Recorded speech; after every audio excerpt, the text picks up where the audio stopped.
All right, we're going to start with an issue that came to a boiling point last summer, the social unrest surrounding racism. As humans, there is a fear of the other, and as we look at history, we can see how it especially relates to race.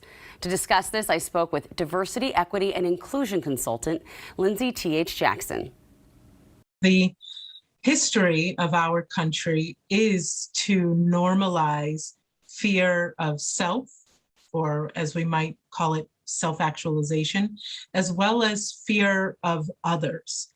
And so from the earliest foundations of society, culture building within America, we see active campaigns to normalize fear of other groups. Because if I can normalize fear of others, then I can help keep everybody in check by making other people my problem, other people the reason that I don't have a real access to self-determination, other people the reason that I didn't succeed in that job. And so fear and the link to racism is what keeps the caste system, as Isabel Wilkerson, author and scholar, has described, intact. The American caste system is very much linked to class, racism, ableism, homophobia, transphobia, and fear is kind of the glue that keeps everything in place, because the fear drives my belief that longing, connection, belonging, love are all derived from denying parts of myself to fit in. And then in turn, I must make others wrong, must make others different, so that belonging becomes rooted in not how I belong because of how we're different, but how I belong because of how others are different. Wow. I mean, take a really deep look at the reality of what that is. But there is also the surface matter of something that's so deeply ingrained in our society, and it's this fear of Black skin, deeply woven into our culture. I recently spoke with a Black friend of mine the other day, and he told me that he was walking down the street in a town just to the north of us, and a white woman walking with her daughter grabbed her kid's hand and crossed the street to avoid walking by my friend. He's a federal agent. He's protecting people. This idea that Black skin triggers a threat to white women has proven to be deadly to people, especially Black people. What is the psychology behind that, and how do we retrain or reprogram what has been so deeply ingrained over centuries into our culture? Yeah, again, big topic, no small answer. One, in our Western society, we really teach from a very young age this dichotomous thought, or this binary thought, this idea that white is good, is pure, is virginal, while things that are Black are sinister, to be feared, deviant in some way.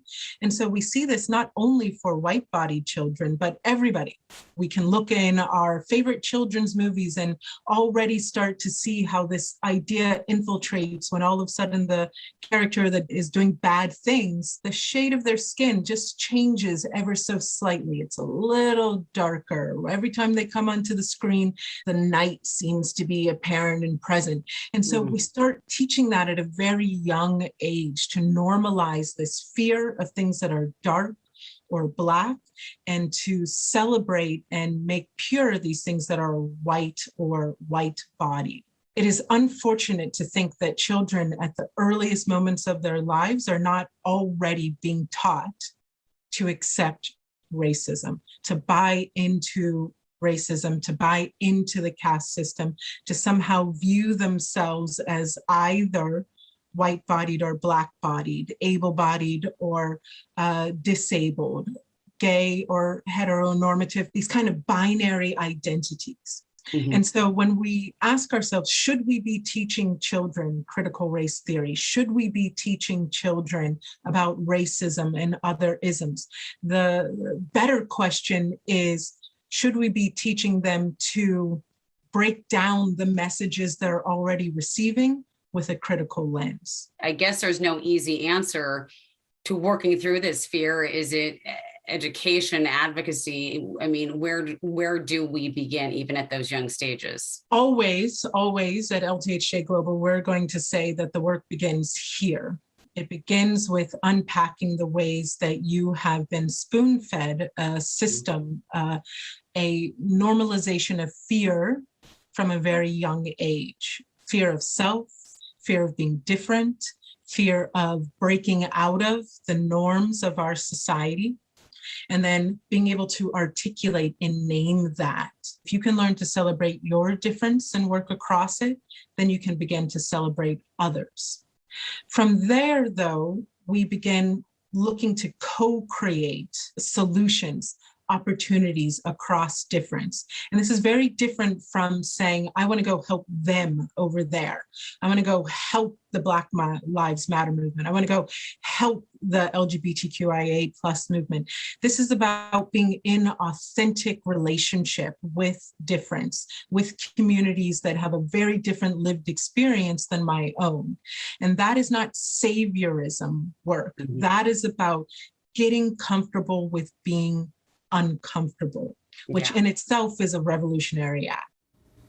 And thanks again to Lindsay for helping us go beneath the surface to find deeper meaning.